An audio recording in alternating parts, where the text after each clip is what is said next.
Hi dears, എന്തൊക്കെ എല്ലാവരുടെയും വിശേഷം? എല്ലാവരും സുഖമായിരിക്കുന്നോ? അപ്പം മുത്തുമണികളെ ഞാനിന്ന് ഷെയർ ചെയ്യുന്നത് ഒരു ബ്രേക്ക്ഫാസ്റ്റ് റെസിപ്പിയാണ്.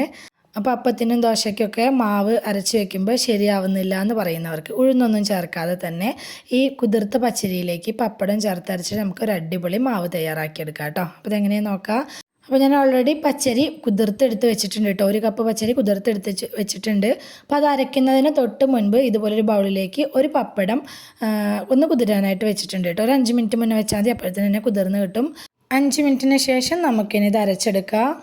അപ്പോൾ മിക്സിയുടെ ജാർ എടുത്ത് വെച്ചിട്ടുണ്ട്. കുതിർത്ത് വെള്ളമൊക്കെ വാർത്തെടുത്തിട്ടുള്ള പച്ചരി നമുക്കിതിലേക്ക് ഇട്ട് കൊടുക്കുക. ഇനി ഏത് കപ്പിലാണോ അരി അളന്നെടുത്ത് ആ കപ്പിന് 1/4 കപ്പ് ചോറ് ചേർത്ത് കൊടുക്കണം. മട്ടരിയുടെ ചോറോ വെള്ളരിയുടെ ചോറോ ഏത് വേണമെങ്കിലും ചേർത്ത് കൊടുക്കുക കേട്ടോ. 1/4 കപ്പ് ചോറ് ചേർത്ത് കൊടുക്കുക. നമ്മളിതിലേക്ക് ഉഴുന്നൊന്നും ചേർക്കുന്നില്ലേ. പിന്നെ ഇതിലേക്ക് 1/2 കപ്പ് തേങ്ങ ചിരകിയത് ചേർത്ത് കൊടുക്കുന്നുണ്ട്. 1/2 മുതൽ 3/4 കപ്പ് വരെയൊക്കെ ചേർക്കാം കേട്ടോ. തേങ്ങ ചേർക്കുമ്പോൾ നല്ല ടേസ്റ്റിയാണ്. ഇനി ഇതിലേക്ക് നമ്മൾ കുതിർത്ത് വെച്ചിട്ടുള്ള പപ്പടം കൂടി ചേർത്ത് കൊടുക്കുക. പപ്പടം കൂടി ചേർത്ത് കൊടുക്കൽ കഴിഞ്ഞാൽ അതിലേക്ക് ആവശ്യമായിട്ടുള്ള കുറച്ച് വെള്ളം ഒഴിച്ചു കൊടുക്കണം. വെള്ളത്തിൻ്റെ അളവ് ഒട്ടും കൂടി പോകരുത് കേട്ടോ. പപ്പടം കുതിർത്ത വെള്ളം കൂടി നമ്മൾ ഒഴിച്ചു കൊടുത്തിട്ട് നന്നായിട്ട് അരച്ചെടുത്തുകൊണ്ട് വരണം.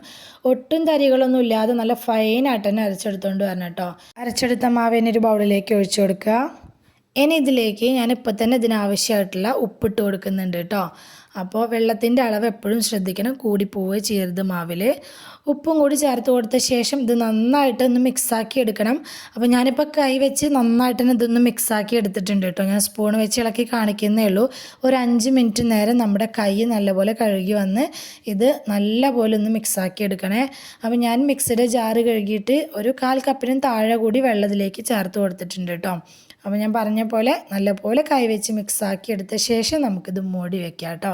സാധാരണ അരിയും ഉഴുന്നൊക്കെ അരച്ചെടുക്കുന്ന മാവിന് കൊടുക്കുന്ന സമയം വരെ നമുക്കിത് പുളിക്കാനായിട്ട് വെച്ച് കൊടുക്കുക. ഞാൻ ഇപ്പോൾ തലേ ദിവസം അരച്ച് വെച്ചു, പിറ്റേ ദിവസം രാവിലെയാണ് എടുത്തിട്ടുള്ളത്. നമ്മുടെ മാവ് ഒരുപാട് അങ്ങ് പതഞ്ഞ് പൊന്തി പാത്രത്തിൻ്റെ പുറത്ത് പോവുമൊന്നുമില്ല. പക്ഷേ നമ്മുടെ മാവ് നല്ല ഒരു അത്യാവശ്യം നല്ല പതപതയൊക്കെ ആയിട്ട് നല്ലൊരു മാവായിട്ട് നമുക്ക് കിട്ടും കേട്ടോ. ഈ ഒരു മാവ് വെച്ചിട്ട് നമുക്ക് നല്ല ദോശ ഉണ്ടാക്കിയെടുക്കുക, അതുപോലെ തന്നെ നല്ല അപ്പം ഉണ്ടാക്കിയെടുക്കുക കേട്ടോ. നല്ല ടേസ്റ്റുള്ള അപ്പം ഉണ്ടാക്കിയെടുക്കുക. അപ്പോൾ ഇതിലേക്ക് ഞാൻ പപ്പടം ചേർത്തതുകൊണ്ട് തന്നെ വേറെ ബേക്കിംഗ് സോഡയോ ഒന്നും നമ്മൾ ചേർക്കേണ്ട ആവശ്യമില്ല കേട്ടോ. ഈസ്റ്റ് ഒന്നും ചേർക്കേണ്ട ആവശ്യമില്ല. അല്ലാതെ തന്നെ നല്ല രീതിക്ക് നല്ല ദോശയും നല്ല അപ്പമായിട്ട് നമുക്കിത് ചുട്ടെടുക്കാനായിട്ട് പറ്റും കേട്ടോ. അപ്പോൾ ഞാൻ ആദ്യം ദോശച്ചട്ടിയിൽ ദോശ ചുട്ടാണ് കാണിച്ചു തരുന്നത്. അത് അത്യാവശ്യം നല്ല രീതിക്ക് തന്നെ ഒന്ന് കിട്ടിയിട്ടുണ്ട്. ഞാനിതിലേക്ക് കുറച്ച് എണ്ണ ആക്കി കൊടുത്തിട്ടുണ്ട് കേട്ടോ. വെളിച്ചെണ്ണയാണ് ആക്കി കൊടുത്തിട്ടുള്ളത്. നെയ്യ് വേണമെങ്കിലും ആക്കി കൊടുക്കുക.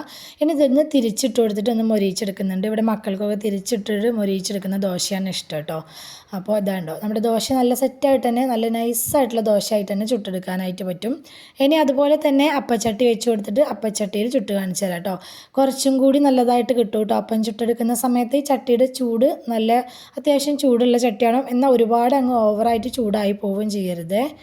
അപ്പോൾ ഈ മാവ് ചട്ടിയിൽ കിടന്നിട്ട് ഇങ്ങനെ തിരിയും. അപ്പോൾ ഇതുപോലെ ഹോൾസായി വന്ന ശേഷം മൂടി വയ്ക്കുക. എന്നിട്ട് നമുക്കിതുപോലെ അരികൊക്കെ ഒന്ന് മൊരിഞ്ഞ് വരുമ്പോൾ നമുക്ക് ചട്ടിയിൽ നിന്ന് എടുക്കാം കേട്ടോ. നല്ല മുട്ടക്കറിയുടെ കൂടെയോ അല്ലെങ്കിൽ സ്റ്റൂവിൻ്റെ കൂടെ അതുപോലെ നല്ല ചട്നിയുടെ കൂടെ വേണമെങ്കിലും സെറ്റാണ് കേട്ടോ.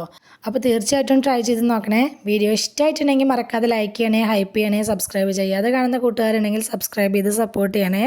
നിങ്ങളുടെ അഭിപ്രായങ്ങളൊക്കെ കമൻറ്റായിട്ട് പറയണം. റെസിപ്പി ഇഷ്ടമായിട്ടുണ്ടെങ്കിൽ അത് നിങ്ങളുടെ ഫ്രണ്ട്സിനോ ഫാമിലിക്കൊക്കെ ഒന്ന് ഷെയർ ചെയ്ത് കൊടുക്കുക കൂടി വേണേ. ഇതുവരെ കൂടെ നിന്ന് സപ്പോർട്ട് ചെയ്തിട്ടുള്ള എൻ്റെ എല്ലാ മുത്തുമണികൾക്കും ഒരുപാട് നന്ദി. എന്നാൽ ശരി, സിമ്പിൾ ആൻഡ് ടേസ്റ്റി റെസിപ്പിയുമായി ഞാൻ വീണ്ടും വരാം. ബൈ.